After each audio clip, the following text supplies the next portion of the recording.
गरीब रेखा के 25% आबादी आज भी रात में भोजन नहीं मिल पाता है। 2014 में खाद्य आपूर्ति अधिनियम लागू हुआ, जिससे भूखे नहीं सोए, भूखे नहीं मरे। पहले लोगों को अनाज के साथ चीनी तेल मिलता था। कोरोना महामारी से 5 किलो अनाज गरीबों को फ्री दिया जाता था। क्या गरीबों तक 5 किलो अनाज मिल पाता है? क्या गुणवत्तापूर्ण अनाज, गेहूं, चावल मिल पाता है? गरीबी हटाने की बात करने वाले सरकार वर्तमान में गरीबी का यह हाल है। अमीर अमीर होते गया, गरीब और गरीब हो गया। फिर भी मोदी जी अपने चुनावी भाषणों में अब की बार 400 पार के क्यों नारे लगवाते हैं? बेरोजगारी, नौकरी, भ्रष्टाचार की बात नहीं करते हैं। तथ्य सबूत बयानों को सुनेंगे तो पता चलेगा सत्ताधारी के नेता साफ सुथरे हैं, विपक्ष के नेता भ्रष्टाचार से घिरे हैं। जबकि मोदी जी का विजन है, जो मेरे पार्टी में मिल जाएगा मोदी जी के परिवार कहलाएगा, जो विपक्ष में रहेगा भ्रष्टाचारी कहलाएगा। इलेक्ट्रॉल बॉन्ड के द्वारा चंदा मिला है, भाजपा को चुप है। बीफ निर्यात पहला स्थान पर पहुंच गया है। बीफ निर्यातकों से चंदा वसूला बीजेपी ने। फिर विपक्ष को भ्रष्टाचारी, अपने आप को हिंदुत्ववादी क्यों कहते फिरते हैं? एक कहावत बन गई है, सत्ता पक्ष करे तो रासलीला, विपक्ष करे तो कैरेक्टर ढीला। मुद्दा तो भड़काने के लिए अब की बार 400 के पार। जबकि आज हमारे न्यूज इंडिया 24 चीफ ब्यूरो के साथ बातचीत में समाज सेवी घनश्याम गुप्ता ने कहा, अब की बार 400 के पार नहीं होगा, 200 के आंकड़ा भी नहीं पहुंच पाएगा। अब की बार आर पार बताते चले कि घनश्याम गुप्ता मानव सेवा संघ के बैनर तले गरीबों को भोजन खिलाते हैं, देते हैं। उन्होंने कहा, सामने में जो देख रहे हैं इसे हकीकत पता नहीं चलता है कि झाझा ऐसे छोटे शहर में भी लोग भूखे रह जाते हैं। भारत की क्या स्थिति होती होगी? फिर भी सरकार गरीबों के लिए क्या कर रही है? उनकी योजना धरातल पर टिक नहीं रही है और नहीं दिख रही है। रोजगार, नौकरी की बात नहीं कर जुमलेबाजी के भाषण दे रही है। अब की बार 400 के पार, जबकि अब की बार आर पार नहीं चाहिए मोदी। हमारे चैनल के साथ बातचीत में क्या कहते हैं, देखें सुने पूरी खबर एवं कमेंट करें, लाइक करें। आपको कैसी सरकार चाहिए? झाझा से ब्रह्मदेव प्रसाद यादव के साथ खास रिपोर्ट। आज हम हैं घनश्याम गुप्ता, समाज सेवी, जो समाज सेवा में और मानव सेवा संघ के बैनर तले गरीबों के लिए भोजन उपलब्ध कराते हैं। प्रत्येक शनिवार को गरीबों के लिए भोजन उपलब्ध कराते हैं। खिचड़ी चौका के रूप में, कभी सब्जी भात के रूप में, कभी पूरी सब्जी के रूप में। आज इनसे जानेंगे कि बिहार में, भारत में एक ही नारा लग रहा है, अब की बार 400 के पार। जानते हैं कि अब की बार 400 पार का ही नारा क्यों लग रहा है? ऐसा 400 पार में क्या है?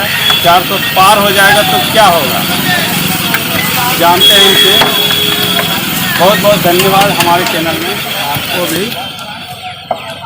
अब की बार 400 पार, जहाँ जहाँ मोदी जी जा रहे हैं एक ही नारा लगा रहे हैं। जबकि भारत की 25% आबादी रात में भोजन नहीं कर पाता गरीब, तो अब की बार 400 पार क्यों?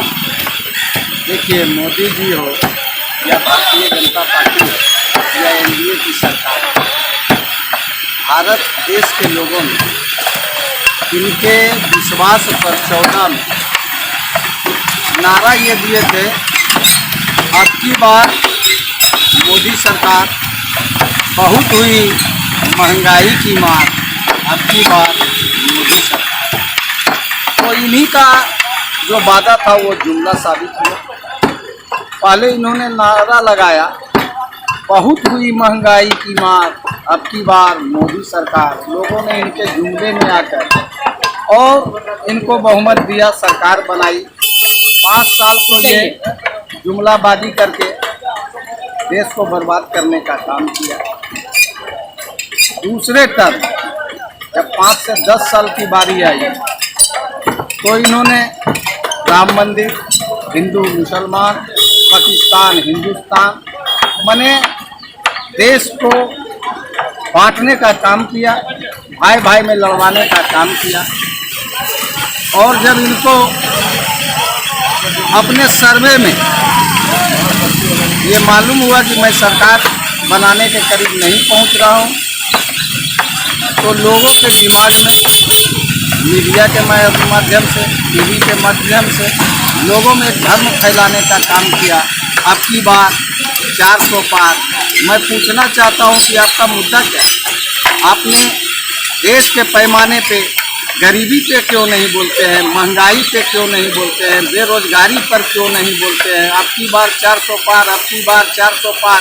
आपने इलेक्ट्रिक बॉन्ड के बारे में क्यों नहीं बोलते हैं? महंगाई चरम सीमा पर पहुंच गई। आप प्रचार करते हैं कि मैं 5 किलो अनाज देने का काम करता हूं, लेकिन जो जीरा 300 रुपया किलो था आज 800 रुपया किलो हो गई। या भारत का कोई भी सामग्री को उठा करके देख ले, जो गरीबों का रोजमर्रा होता है, दाल हो, चावल हो, बच्चे के किताब में, बच्चे के पढ़ाई के सामान में भी जीएसटी जोड़ने का काम किया, दवाई पर जीएसटी जोड़ने का काम किया। जो कभी सपना में भी इस देश के लोग ने जानता था कि जो गरीबों के लिए पैसेंजर ट्रेन होती है उसका भी एक्सप्रेस टिकट लेने का काम किया। और सिर्फ जुमला पर अब की बार 400 पार। देश की जनता समझ रही है, इस बार इनको सरकार बनाने में भी मुश्किल हो रहा है, इसलिए सोच रहा है कि शायद भरमाकर किसी तरह सरकार में पहुंचे। अरे 400 पार क्या 200 पार नहीं करने जा रहा है। आप मानव सेवा करते हैं, गरीबों को भोजन उपलब्ध कराते हैं, लेकिन भारत के 25% आबादी गरीब लोग जो हैं रात को भोजन उपलब्ध नहीं कराते हैं। इस विषय में क्या करेंगे? देखिए, कोरोना काल से मानव सेवा संघ की ओर से जो गरीबों में भोजन वितरण किया जाता है, इस पर मैं सरकार पर कटाक्ष नहीं करना चाहता। मैंने देखा कि झाझा में गरीबी है, इसमें देश के पैमाने पे भी बात नहीं करना चाहता हूँ। लगा कि झाझा में गरीबी है और झाझा के जनता के सहयोग से, झाझा के दुकानदार भाइयों के सहयोग से, झाझा के बुद्धिजीवी भाइयों के सहयोग से मानव सेवा संघ को सहयोग मिलता है।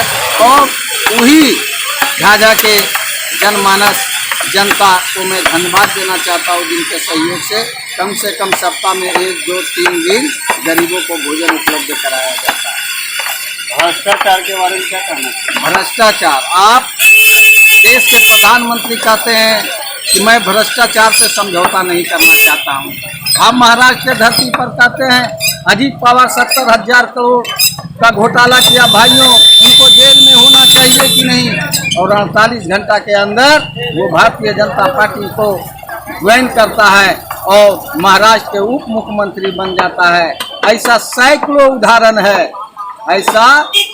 उदाहरण है जिनको ये भ्रष्ट बोला, जिन पर ईडी, सीबीआई और इनकम टैक्स का शिकंजा कसा हुआ था, उनको अपने दल में सम्मिलित करा। अगर वो सही में भ्रष्ट था, सही में भ्रष्टाचार किया, तो सारा भ्रष्टाचार का पैसा मोदी जी लेके और उनको क्लीन चिट देने का काम किया और हर भ्रष्टाचारियों को अपने दल में मिला करके उनके भ्रष्टाचार को नीचने पोतने का काम किया। तो भ्रष्ट का दोस्त भी तो भ्रष्ट होता है। मतलब भारतीय जनता पार्टी एनडीए गठबंधन के सांसद विधायक साफ सुथरे हैं, भ्रष्टाचारी नहीं, का मतलब ना अब उसमें बचा कहाँ? भारतीय आप इतिहास 10 साल में उठा करके देख लीजिए, कांग्रेस के जितना भी बड़े बड़े लीडर थे आज इनके पार्टी में है। अगर भारतीय जनता पार्टी का नीचे से ऊपर तक देखिए 25% अगर वह इनका जमीनी कार्यकर्ता था, तो 75% को प्लांट करके दूसरे दल से धमका के, हड़का के, जेल का डर दिखा के, ईडी का डर दिखा के, सीबीआई का डर दिखा करके अपने दल में ज्वाइन कराने का काम किया। और अब ये भारतीय जनता पार्टी रहा कहाँ? सब दल ज़्यादा कांग्रेस का ही ये मने कि मिश्रित हो गया है। मने कांग्रेस में है तो भ्रष्ट है और आपके दल में गया तो भ्रष्टाचार इनकी धुल गई। ये कौन सा मोदी जी का खाली है? पहले के भाजपा अभी के भाजपा में क्या अंतर? जब ये सत्ता में नहीं थी तो भ्रष्टाचार पर इनका मने कि